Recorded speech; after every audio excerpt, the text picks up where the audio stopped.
Eta ni nekazal ingenieria naiz, bai? Hemen Nafarroan, Iruñan ikasitakoa, eta orain energia berriztagarrien inguruan ari naiz lanean, ikerlari moduan, badaramatza ja 12-13 urte. Hori da, bai. Eta, bueno, nire hasierak izan ziren, hori, institutuan bertan, nik, nekien ingurugiroarekin edo inguruarekin erlazionatuta zegoen hori bilbideren batekin nahi nuela, neukan oso argi, ez egia esateko, eta momentu hartan adibidez, hemen Iruñan, neukan nekazal ingenieritza egiteko aukera, hemen badira ibilbide desberdinak, batzuk ingurugiroaren inguruan, besteak industrien inguruan, besteak gehiago hori eraikin txikiak, abeltzaintzaren inguruan eta bare egitekoak, eta ni bide hori hautatu nuen. Orduan, egia esateko asko lagundu ninduen hemen bertan ibilbide hori egiteko aukera izateak, baina ere asko lagundu ninduen institututik ikasten nituen edo hautatzen nituen gaiak, irakasleekin ere izaten nituen harremanak, galdetzeko, azkenean, hori kimikako irakasleak edo fisikakoak asko esan aldizu, asko ezagutzen dute beraiek ere, ez? Eta orduan, pilar eta aholkularitza potentea izaten direla uste dut nik. Esan dezu hori ikerketa munduan aritzera zarela, ez? Eta egia da, ikastetxetik abiatu zinean, noizbait kanpora juntzea ikasteko edo kanpoko esperientzia izan dezu, eta ikerketa mundua, ez? Igual urrun geratzen zaigu, igual horrez ez dugunak ezagutzen, baina ikerketa munduan, zure eguneroko lan bat, ez? Zertan datza, nola ikertzen da? Behitu, hasteko lehen galderari lotuta, askotan egon naiz atzerrian, adibidez, hori unibertsitatea amaitzeko momentuan, normalean ingenieritzetan, eta orain uste dut, master edo grado gehiengotan, azken graduko proiektua egin behar da, eta orduan ni Bienan egin nuen Austrian.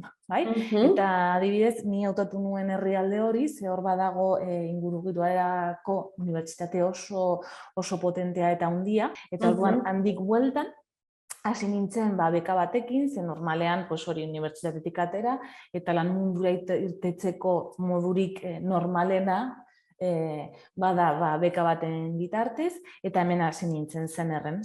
Zener bada energia berriztagarrien zentru nazionala, eta gu energia berriztagarrien inguruan egiten ditugu ikerketak, ez? Eta ni adibidez, pertsonalki biomasa arloan, ez? Biomasa, bioproduktuak, dena hori gai organikoen erreziklatzea eta bioproduktu berriak sortzeko, ez?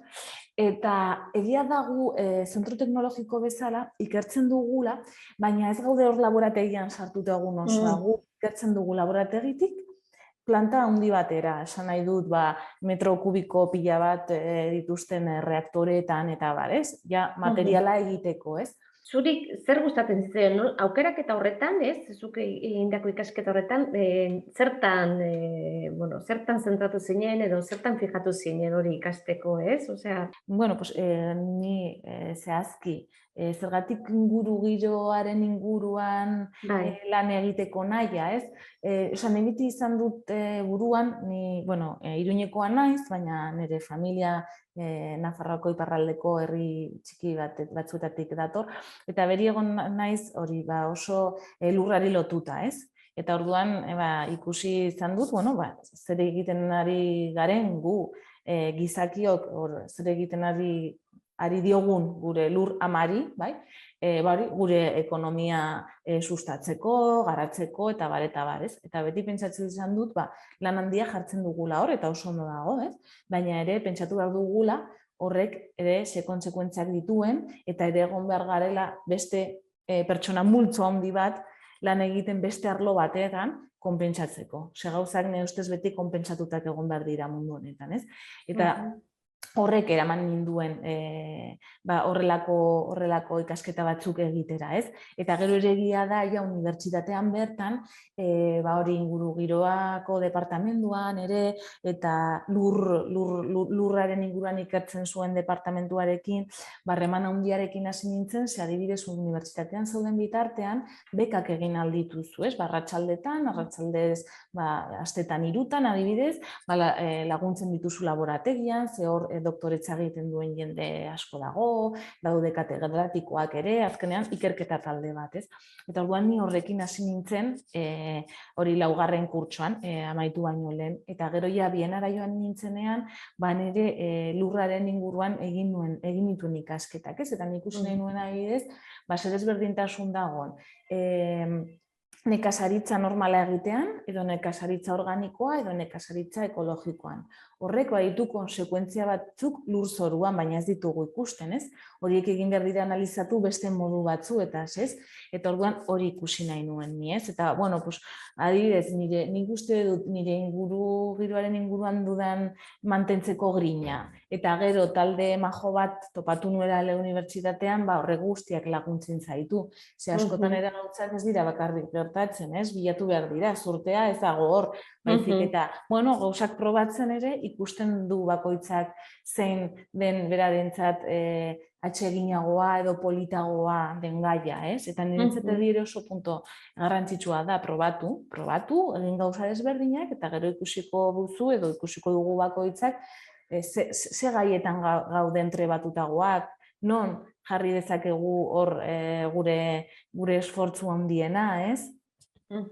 Oso ondo. Eta hori, zure ibilbide honetan, ez, zer ematen dizu lan honek, ez? Zuk egiten duzu lana, pertsonalki, profesionalki, eta gero ulertzen dut baita ere, ez, belaunaldi desberdinak lan egitea tokatuko zaizkizuela, ikusten duzu gazteak baduela interesa honetan sartzeko, ze aportatzen du gazteak, eta aldi berean, ez, eskarmentu gehiago duzuenok edo, ze aportazioak egin ditzake, ez? Adibidez, niri lan honek ematen didana, hori, ni lan egiten dut hemen eta pentsatzen dut, eta sinesten dut benetan, zerbait ona egiten ari garela, ez? Bere bidea behar du, eta batzutan ere bere frustrazioak ekartzen ditu, zer gaur egun oso ohituta gaude momentu honetan dena izatera, ez? Eta daukagu informazioa mugikorrean oso azkar, erantzun guztiak oso azkar, baina gauzak gero bizitzan mantsoago doaz, eta ibilbide luzeak dira. Azkenean, nolabait, izateko konsekuentzia bat enpresa batean, edo hiri batean, edo probintzia batean, ez? Ikerketak luzeak izan behar dira. Orduan, naiz eta hori badagoen, eta askotan buruan mantendu behar dugu, oso garrantzitsua da niretzat pentsatzea zer ona egiten ari garela. Guretzat eta etortzen direnontzat, ez? Eta gaur egun ari gara adibidez erregai fosilak erabiltzen, baina ikusten ari dugu, eta badakigu hori bagenekien ere, ze arazo ekartzen dituzten, ez? Eta orain noren menpega gauden. Hori guztia bagenekien, baina askotan, bultzadak behar dira, eta ja hor zegoen jendea ere behar da, ze bestela zerotik hasiko gineatek, ez? Eta orduan niri horrek ere, ez dakit nolabaiteko lasaitasun eta animoa ematen dit, ez? Jakitea gaudela hemen jendea horretan, ez? Hori alde batetik.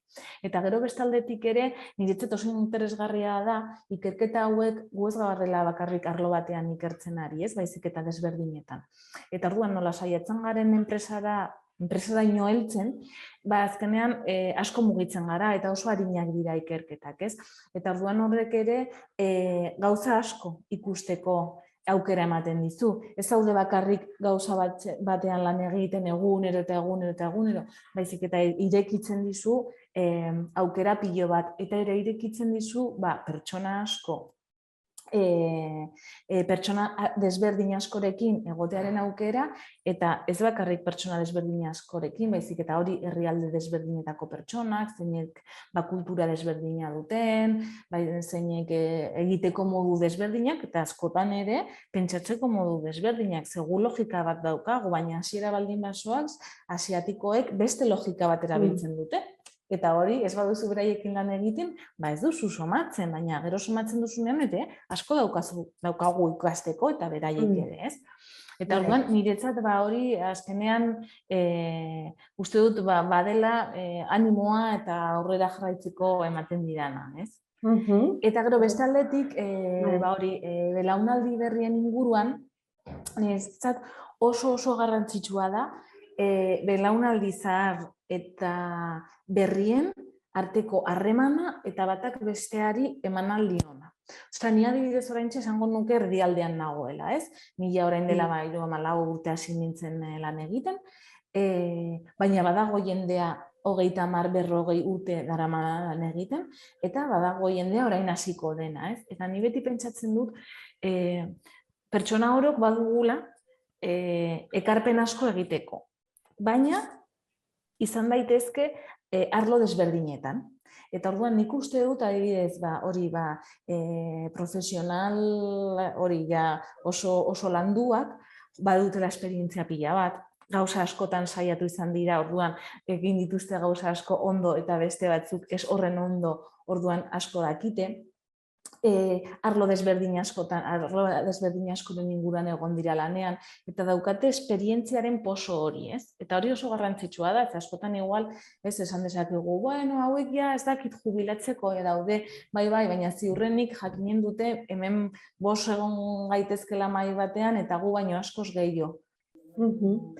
Eta zu hasi zinenetik, hori lanbide honetan, aldaketa asko egon dira, o teknologiakin, o teknologiaz aparte, lan egiteko erak, oain ikusten duzu beste gauz gehiago jakin behar direla, eta edo ze aldaketak ditu, ez? Osa, zuek lan egiten duzu ikerketa munduan, da gero juten zarete plantatara, eta enpresan gana heltzea eta da, Eta teknologiakin lan errezten da, ez?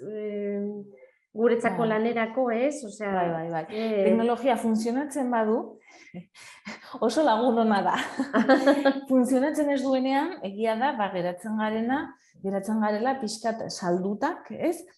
Norbait, teknologo hori, adibidez, hori informatikariak eta bar, laguntzera etortzen diren arte, ez? Baina, egunerokoan, adibidez, ez dakit dozenaka e-mail jasotzen ditugu danok, komunikatzeko, azkenean komunikatzeko forma oso ona da, noski Zoom, Teams eta bilera guzti hau egunerokotasunan sartutak daude, pandemia baino lehen asko ere gehiago bidaiatzen zen, eta nik esango nuke orain beharrezkoa dena bidaiatuko garela, eta ez gehiago, bai. Eta gero ere lanaren inguruan, badaude orain dela 5 urte dorrela, askotan Excelen bidez edo Accesen bidez, Microsoft ematen dizkizun hori herramienta horien bidez egiten genuela da, baina gaur egun software espezifikoak daude gauzak egiteko, zeinetan informazioa sartzen den eta gero reporte osoak ateratzen diren, edo gure laborategietan edo planta handian.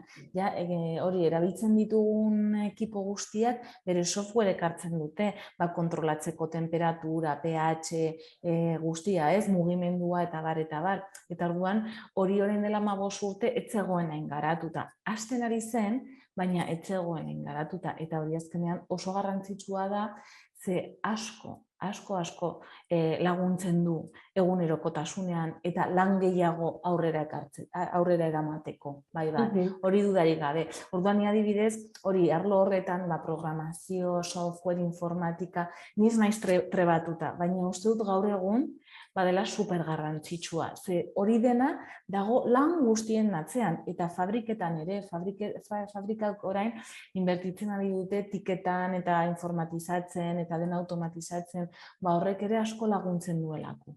Eta gero hori, baita ere ez, emakume eta gizonen presentzia aldetik, arlo honetan, zein ikusten duzu, nola ikusten duzuzuk? Gizonezko gehiago daude, emakumezko gehiago, pixkat gero gazteak ere ez, hasten direna sartzen eta, hurbiltasun gehiago, emakume gehiago animatzen gara zientzia arloan sartzen, zure ikuspuntua zein da momentu honetan? Bai, nire ikustua bada poliki-poliki. Esaten dena, STEM arloak esaten direnak, zientzia, teknologia, ekonomika, matematikak eta bar, Adibidez, nire lan egiten dut hemen Nafarroan badago taldetxo bat, hori, STEM arloak bultzatzeko ere emakumeen artean, ikusteko beste edozein beste karrera edo ikasketa bezalakoak direla, ez? Gauza da, orain arte, eta oraindik horrela gertatzen dela uste dut, gizonen presentzia handiagoa da, bai geletan, unibertsitateetan, eta gero bai lan munduan ere, ez? Hori horrela da. Eta nire adibidez askotan tokatu zait, bilera batzuetara joatea, zeinetan egon gaitezken 20-30 pertsona eta 2 emakume gaude.